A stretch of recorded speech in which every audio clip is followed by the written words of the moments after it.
100 Ways to Motivate Yourself. Change Your Life Forever. Written by Steve Chandler. Read by the author.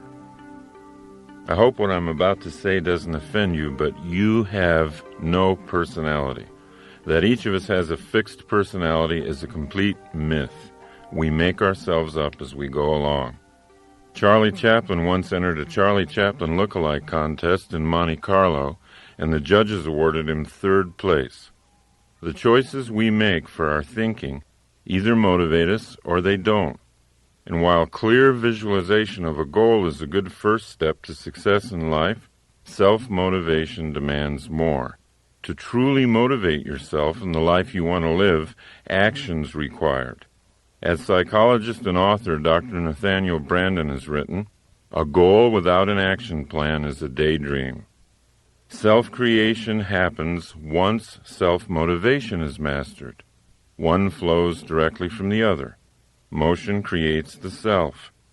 In my experience as a teacher, consultant, and writer, I've accumulated 100 ways of thinking that lead directly to self-motivation.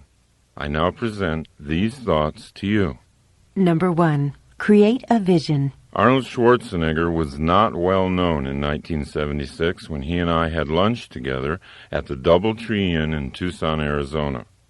He was in town publicizing the movie Stay Hungry.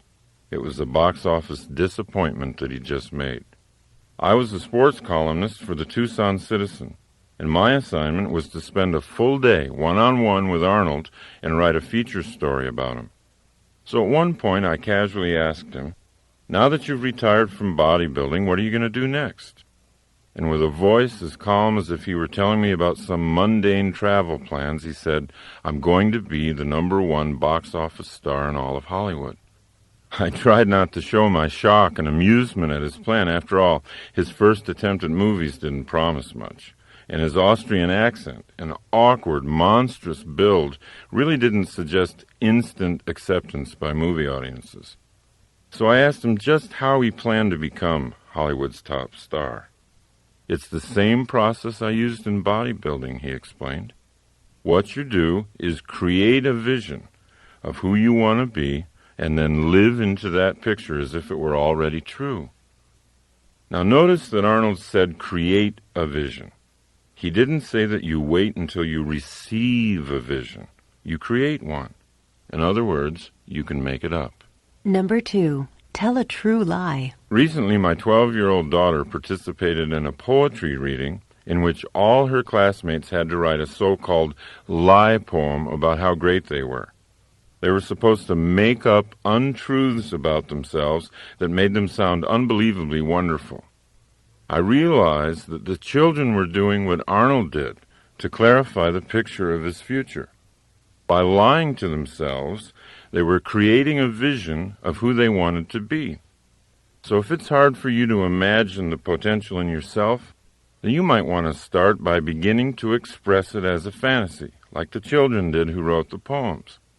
Think up some stories about who you'd like to be. Without a picture of your highest self, you can't live into that self. Number 3. Leave your comfort zone. Our society encourages us to seek comfort, and yet only challenge will test our skills and make us better. Only challenge and the self-motivation to engage the challenge will really transform us. And every challenge we face creates a more skillful self. So it's up to you to constantly look for challenges to motivate yourself. And it's up to you to notice when you're buried alive in a comfort zone. Then break free and fly away. Number 4.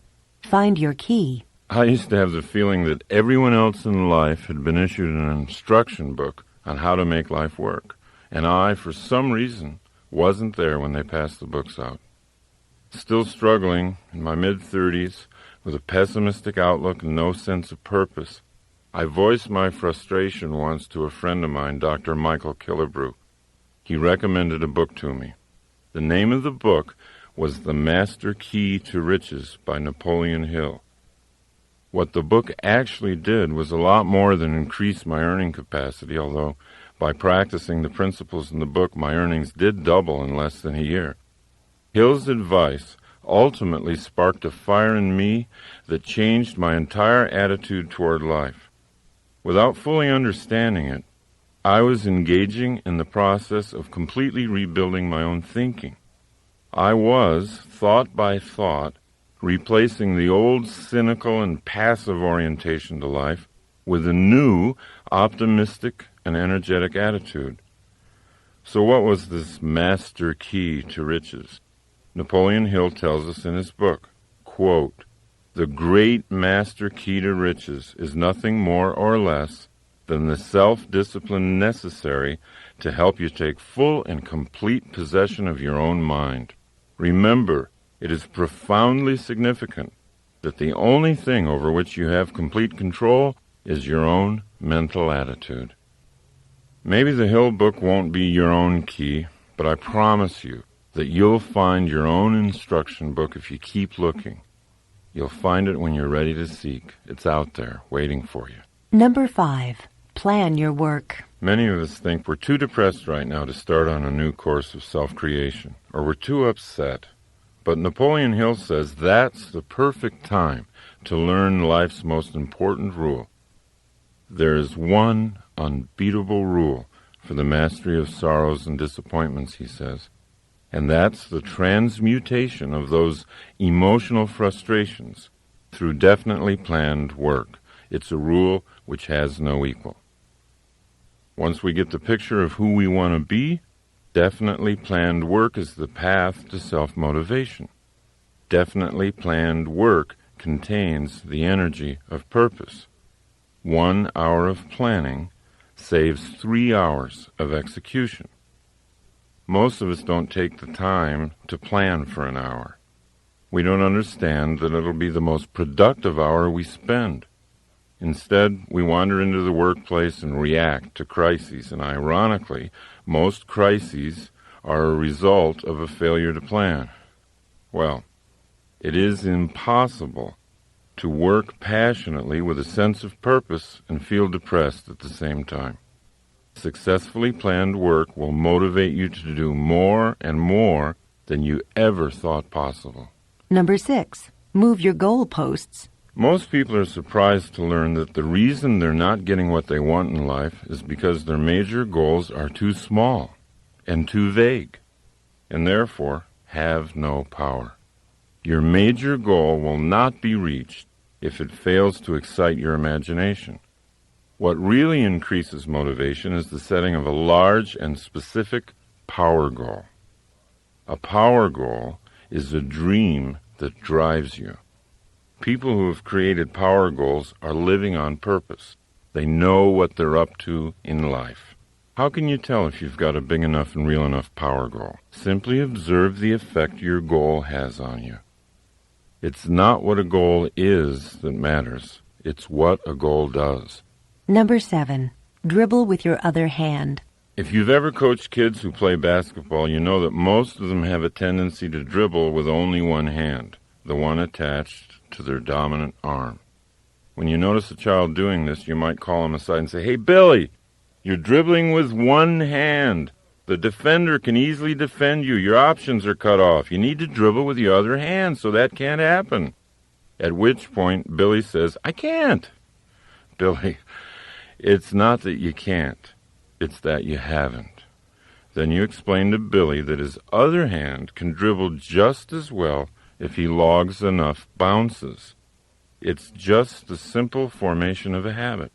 After enough practice dribbling with his other hand, Billy begins to learn you were right. And the same principle is true for reprogramming your own habits of thinking. Thinking is just like bouncing the ball. On the one hand, you can think pessimistically and build that side of you up. It's just a matter of repeating the bounces. On the other hand, you can think optimistically, one thought at a time, and build that side up. The overall pattern won't change after just a few positive bounces of the ball, but you do change, one thought at a time. Number 8. Play your character. How you act is who you become. Consider these thoughts from Star Trek's Leonard Nimoy. Quote, "Spock had a big effect on me. I'm so much more Spock-like today than when I first played the part in 1965 that you wouldn't recognize me. I'm not talking about appearance, but thought processes. Doing that character, I learned so much about rational, logical thought that it reshaped my life. Now, just like Spock, we too can gain energy and inspiration by doing the character we want to be. We can become who we act like we are. Number 9. Don't just do something. Sit there. Sit quietly, absolutely alone, for a long time, all by yourself. Completely relax. Don't allow the television or music to distract you. Be with yourself. Observe insights starting to appear. Observe your relationship with yourself starting to get better. Sitting in silence allows your true dream in life to take shape and clarity. In modern, interactive, civilized life today, you're either living your dream or someone else's. And unless you give your dream the time and space it needs to express itself, you'll spend the better part of your life living the dreams of other people. Number 10. Use the right chemicals. Not real drugs, of course. Instead, get into those energizing chemicals already in your system that get activated when you laugh, or sing, or dance, or run, or hug someone. When you're having fun, your body chemistry changes, and you get new surges of motivation and energy. Don't keep trying to go out searching for something that's fun. It's not out there anywhere. It's inside yourself. If you can't immediately see the fun in something, find a way to create it. Once you've made a job fun, you've solved the problem of self-motivation. Number 11. Leave high school. Most of us think we're stuck in high school forever. Before high school, in our earlier and more carefree childhoods, we were creative dreamers, filled with a boundless sense of energy and wonder. But in high school, something got turned around. We began fearing what others were thinking of us. All of a sudden, our mission in life became not to be embarrassed. We were afraid to look bad, and so we made it a point not to take risks. Most people end up designing their lives based on what other people might be thinking of them. But we can leave that habit behind. As Emerson asked, why should the way I feel depend on the thoughts in someone else's head? Number 12. Lose face. You can create a self that doesn't care that much what people think. You can motivate yourself by leaving the painful self-consciousness of high school behind. The actor René Auberjonois said, "Show me a guy who's afraid to look bad, and I'll show you a guy you can beat every time." Number 13. Sing without feeling. Become a performer. Act like you already feel like you want to feel. American philosopher William James put it very clearly. We do not sing because we are happy. We're happy because we sing. If you want to be happy, find the happiest song you know and sing it. It works. Number 14. Kill your television. If you're watching too much television and you know it, you might find it useful to ask this one question. Which side of the glass do I want to live on? When you're watching television, you're watching other people do what they love doing for a living. Those people are on the best side of the glass because they're having fun, and you're passively watching them have fun. They're getting money, and you're paying. Groucho Marx once said he found television very educational. Every time someone turns it on, he said, I go in the other room to read a book. Number 15. Read yourself a story. Abraham Lincoln used to drive his law partners crazy. Every morning, he'd come into the office and read the daily newspaper aloud to himself. Why did Abe do this morning reading aloud? He'd discovered that he remembered twice as much when he read aloud than when he read silently. And what he did remember, he remembered for a much longer period of time. Anytime you have an opportunity to read something that's important to you, try reading it aloud. See if you don't make twice the impression on yourself. Number 16. Get on your deathbed. Many of us, including myself, keep pretending that our game has no end. We plan to do great things someday when we feel like it. Confronting our own death doesn't have to wait until we run out of life. In fact, being able to vividly imagine our last hours on our deathbed creates a paradoxical sensation, the feeling of being born all over again. And that's the first step to self-motivation. Number 17. Be lazy to begin with. Henry Ford used to point out to his colleagues that there wasn't any job that couldn't be handled if they were willing to break it down into small pieces. And when you've broken a job down, remember to allow yourself some laziness in beginning. Because it isn't important how fast you're doing it. What's important is that you are doing it. The irony is, the slower you start something, the faster you'll be finished. When you first think about doing something hard and overwhelming, you're most aware of how you don't want to do it at all. In other words, the mental picture you have of the activity, doing it fast and furiously, is not a happy picture. So you think of ways to avoid doing the job altogether. Thinking about starting slowly is easy, and doing it slowly allows you to actually start doing it. Therefore, it gets finished. Number 18. Leave your friends. Politely walk away from so-called friends who don't support your goals. When you're in a conversation with a pessimist, possibilities seem to have a way of disappearing, and a narrow sense of cynicism settles in. President Calvin Coolidge once said, "Cynics do not create." Everyone knows that enthusiasm for life is contagious, and being in a conversation with an optimist opens us up to see more and more of life's possibilities. Number 19. Plan your game. Design your own life's game plan. Let the game respond to you rather than the other way around. Be like Bill Walsh, the former head coach of the San Francisco 49ers. Everybody thought he was a kind of eccentric because of how extensively he planned his plays in advance of each game. Most coaches would wait to see how the game unfolded, then respond with plays that seemed appropriate. Not Bill Walsh. Walsh would pace the sidelines with a big sheet of plays that his team was going to run no matter what. He wanted the game to respond to him. Walsh won a lot of Super Bowls with his so-called eccentric proactive approach. But all he did was to act on the crucial difference between creating and responding. Number 20. Find your inner Einstein. The next time you see a picture of Albert Einstein, realize that that's actually you. Every human has the capacity for genius. To experience Einstein's creative level of thinking, all you have to do is commit to using your imagination. You know, this is sometimes a difficult recommendation for grown-ups to follow. Grown-ups have become accustomed to using their imaginations for only one thing: worrying. Grown-ups visualize worst-case scenarios all day long.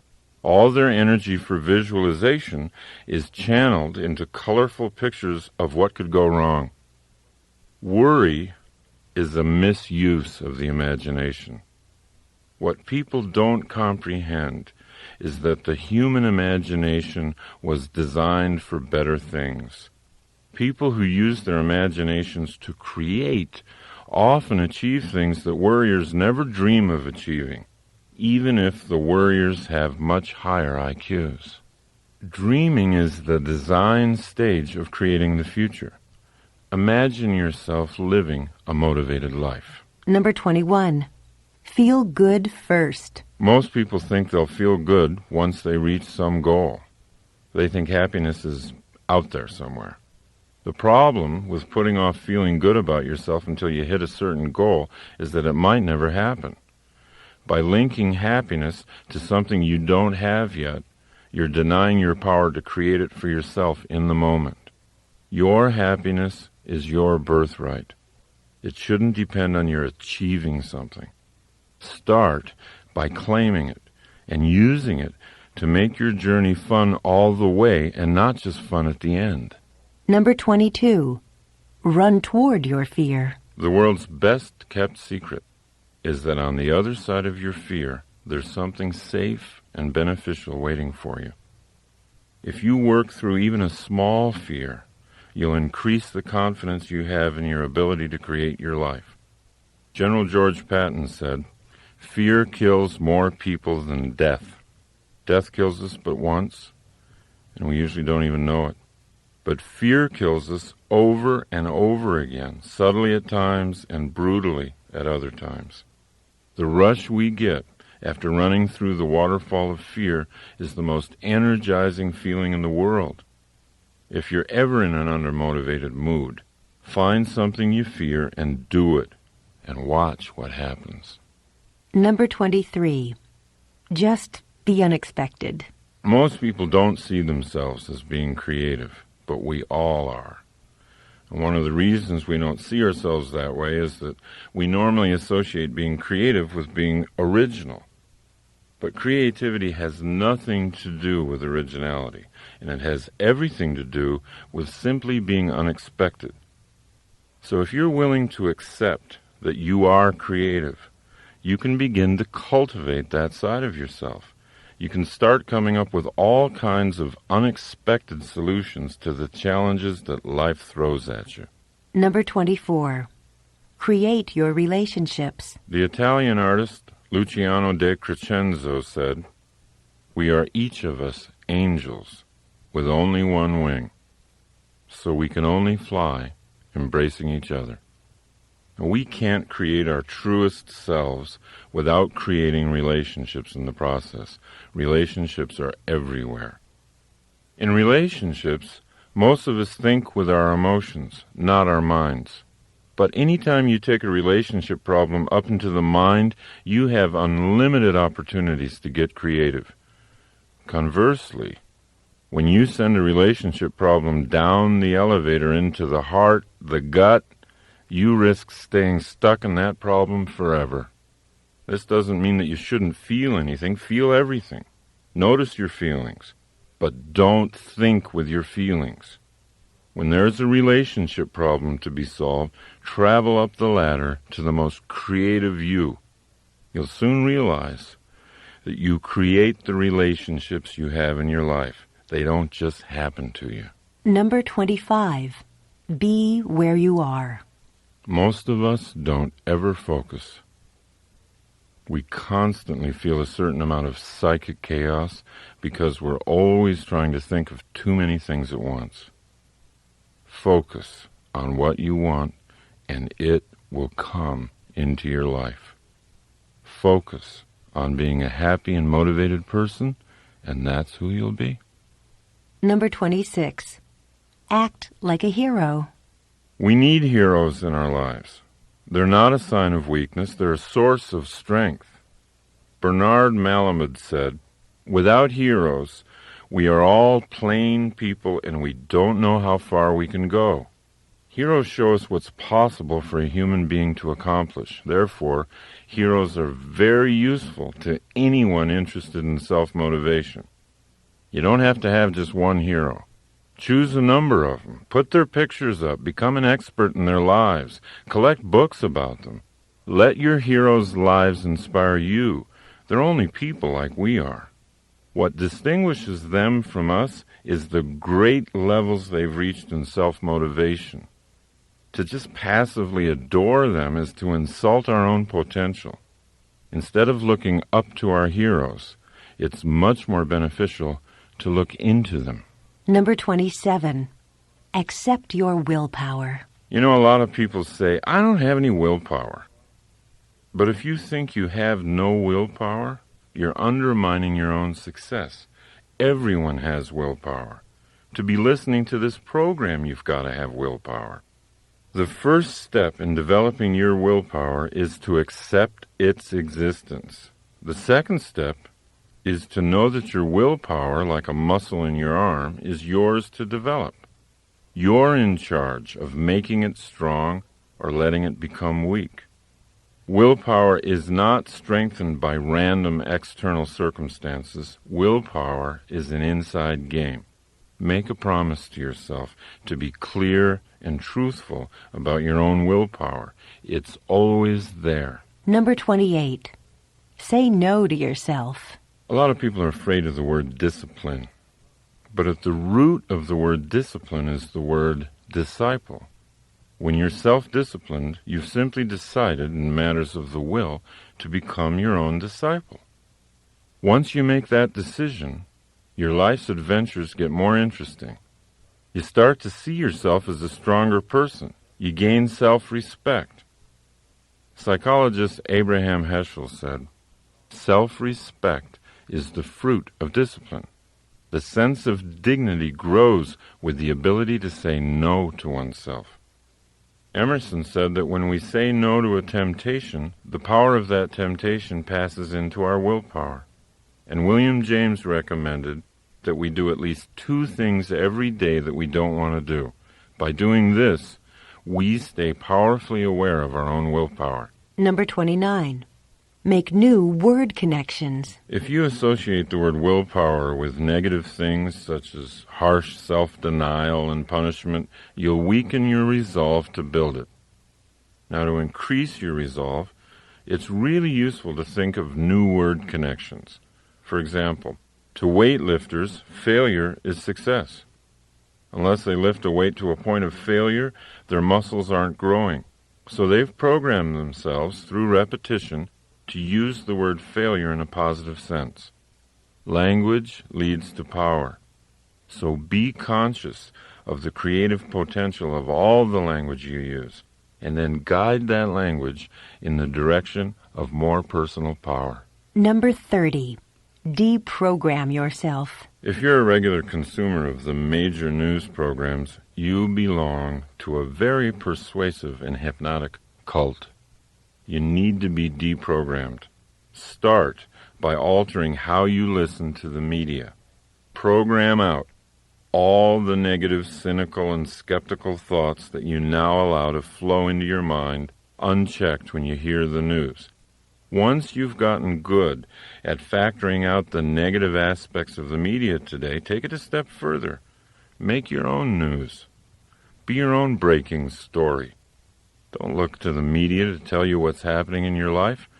Be what's happening. Number 31. Open the present.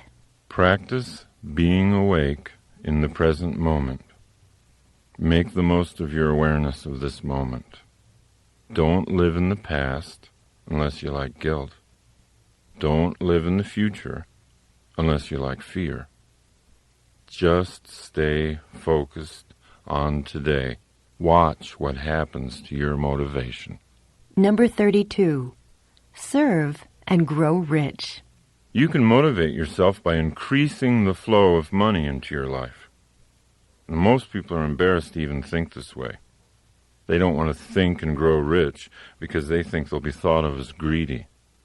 Or maybe they still believe in the thoroughly discredited Marxist economic superstition that to make money, you have to take it away from somebody else.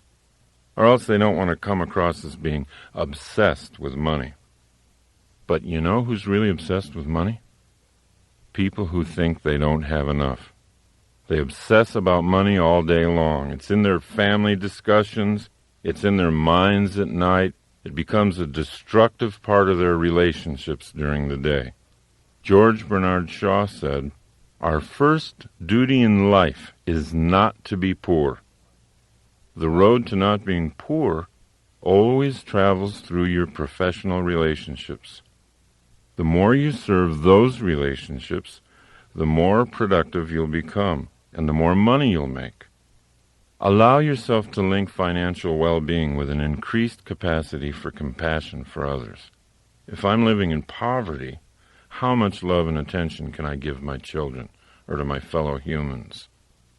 How much help can I be to others if I'm always worried about being in debt?" Number 33. Imitate Columbo. In your professional life, whatever it is, always be curious. When you meet with someone, think of yourself as a bumbling but friendly private detective like Columbo was. Ask questions. By asking questions in your relationships, you're already creating the relationship, and you're already self-motivated. You don't have to wait for the other person to make it happen. Number 34. Give away some power. Motivate yourself by giving someone else the ideas necessary for self-motivation. You can have any experience you want in life simply by giving that experience away to someone else. John Lennon called it instant karma. If you want to be motivated, shift your inspiration to someone else. Point out their strengths. Offer encouragement and support. Watch what it does for you. Number 35. Talk to yourself. We've always been a little nervous culturally about talking to ourselves. We associate it with insanity. But Plato said that thinking was the soul talking to itself. There's no one better to talk to than yourself if you really want to get things worked out. No other person has as much information about your problems. No one knows your skills and capabilities better. Nathaniel Brandon suggests that we get our creative thinking going each morning by asking ourselves 2 questions. 1, what's good in my life? And 2, what is there still to be done? Because thought always precedes action, talking to yourself is a proven way to get motivated. Number 36. Schedule your comebacks. Progress toward your goals is never going to be a straight line. It'll always be a wavy line. You'll go up and then come down a little. 2 steps forward and 1 step back. Now, most people get discouraged when they slide a step back after the 2 steps forward. They think they're failing. They think they've lost it. But they really haven't. They're simply in step with the natural rhythm of progress. Now, once you understand this rhythm, you can look ahead on your calendar and block out time to refresh, renew, recover. Schedule your comeback while you're on top. Build in big periods of time to get away, even to get away from what you love, because coming back is going to be that much more exciting when you've been renewed. Number 37. Live your true life. The psychologist David Viscott wrote, when you say you fear death, you're really saying that you fear you've not lived your true life. This fear cloaks the world in silent suffering. How do you know what your true life is? How do you know how to live it?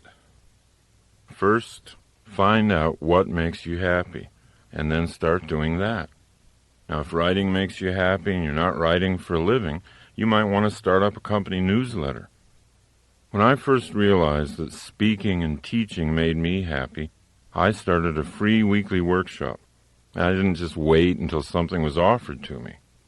There's no goal better than this one, to know as you lie in your deathbed that you lived your true life. You did what it was that made you happy. Number 38. Get up on the right side of the bed.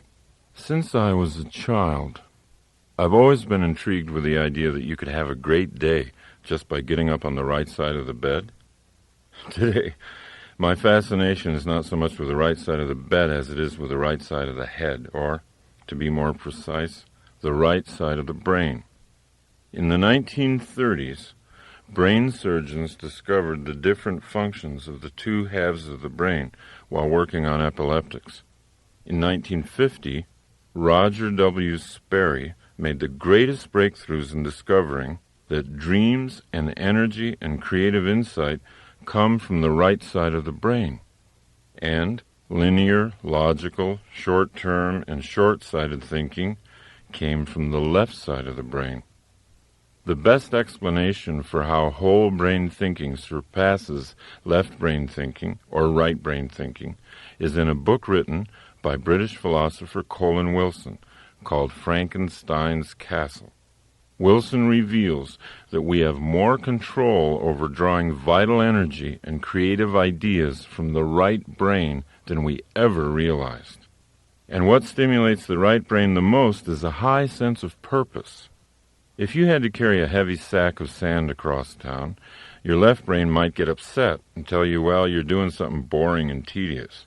However, let's say your child were injured. Let's say your little girl were injured badly, and she weighed the same as the huge bag of sand. You'd carry her the same distance to a hospital with a surprising surge of vital energy. That energy would be sent from the right brain. And that's what purpose does to the brain. Self-motivation increases when the left brain gets good at telling the right brain what to do. Number 39. Use your magic machine.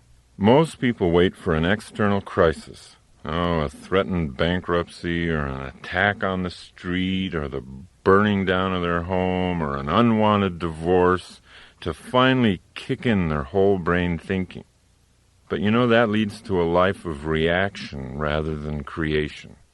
The 3 best ways to activate whole brain thinking are through goal setting, joyful work, and revitalizing play. So rather than wait for some external crisis to appear, you can create an internal challenge of your own. Goals and games. Goals and games motivate you more than anything else in the world. Number 40.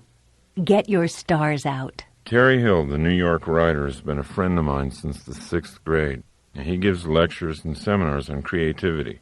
His advice to his audiences on the subject of creativity is from J.D. Salinger, and that is, make sure you get your stars out. And this is another way of saying, let the universe that is in you shine freely. Don't try too hard to force things. Just get your stars out and let them shine. Number 41. Be a finisher. Do you want to know where fatigue really comes from? It doesn't come from working too hard. All the research shows that fatigue comes from not finishing your work. William James once wrote, "Nothing is so fatiguing as the hanging on of an uncompleted task." I was giving a self-motivation seminar recently. During one of the breaks, a man came up to me and he said, "Hey, you know what? My problem is I never seem to finish anything. I'm always off onto something before anything's completed." He then asked whether I could give him some affirmations that might alter this. So I said, "Do you think affirmations are what you need? I mean, if you had to learn to use a computer, could you do it by sitting on your couch and repeating the affirmation, 'I know how to use a computer. I'm great at using computers. I'm a wizard on a computer'?" He admitted that affirmations would probably have no effect on his ability to use a computer. So the best way to change your belief system is to change the truth about you, I told him. To believe that you're a good finisher, you've got to build a personal record of finishing tasks. He followed my suggestions, and he followed them with great enthusiasm. He bought a notebook, and at the top of the first page he wrote, "Things I've finished." Each day he made a point of setting small tasks and finishing them. Whereas in the past he was inclined to start sweeping his front walk and leave it unfinished when the phone rang, now he let the phone ring so he could finish the job and record it in his notebook. The more things he wrote down, the more confident he became that he really was becoming a finisher. Consider how much more permanent his belief change was than if he tried to do it with affirmations. He could have whispered to himself all night long, "I am a great finisher." But his right brain would have known better. We motivate ourselves by finishing things. Number 42. Invent games. So whatever it is that you have to do, whether it's a major project at work, a huge cleaning job at home, turning it into a game will always bring you higher levels of energy and motivation. Number 43. Interact. There's a huge difference between active relaxation and passive relaxation. Active relaxation refreshes and restores the mind. It keeps it flexible and toned for thinking. Great thinkers have known this secret for a long time. Winston Churchill, for example, used to paint to relax. Albert Einstein played the violin. They could relax one part of the brain while stimulating another. When they returned to workaday pursuits, they were fresher and sharper than ever.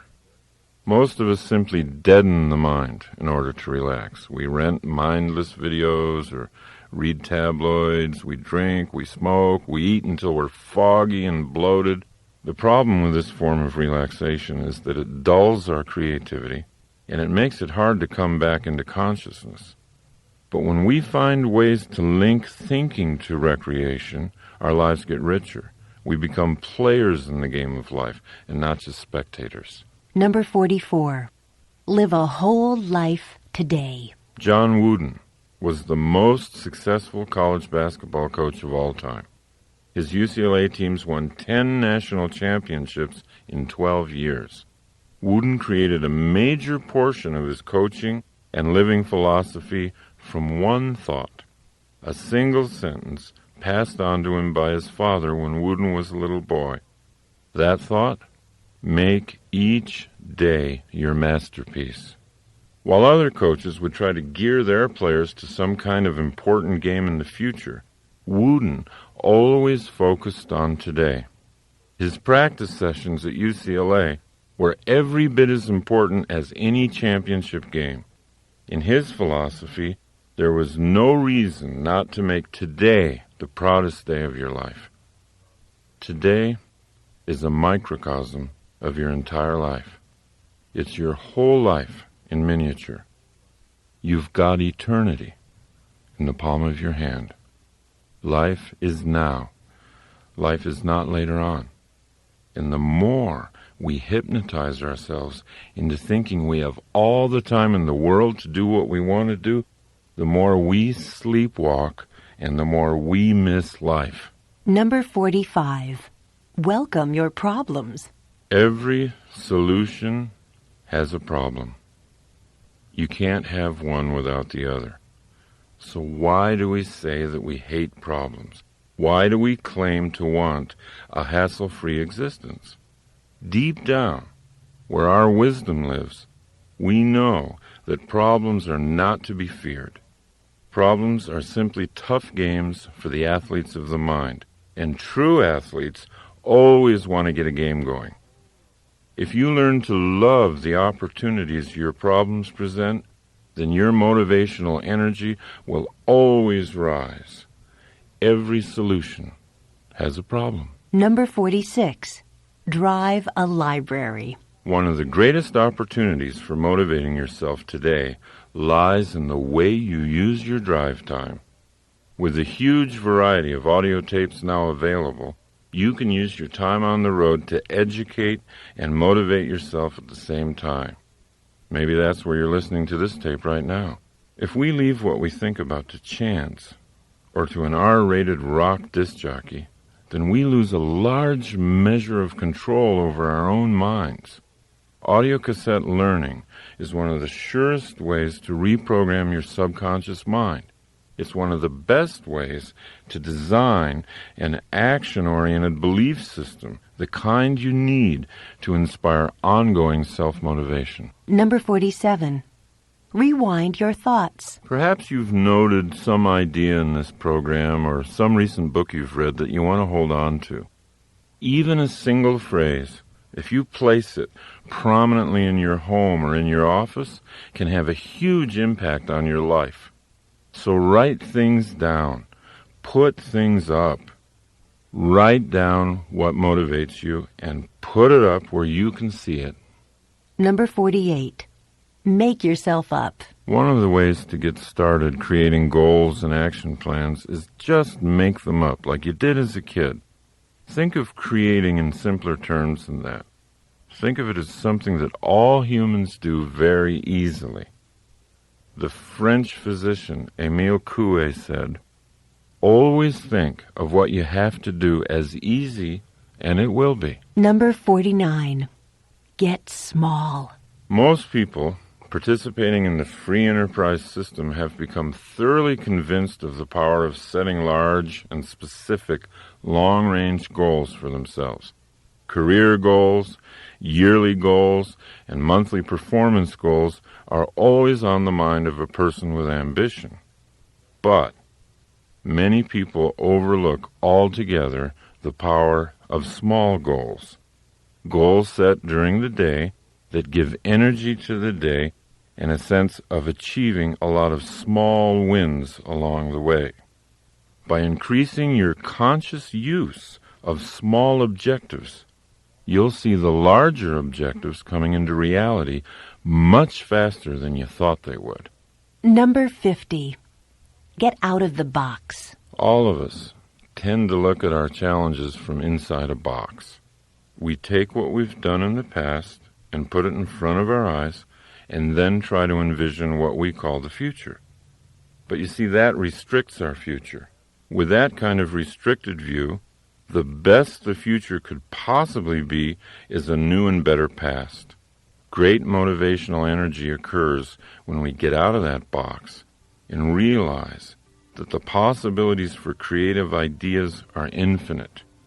To create the best possible future for yourself, don't try to look at it through a box containing your own past. Create the future from nothing.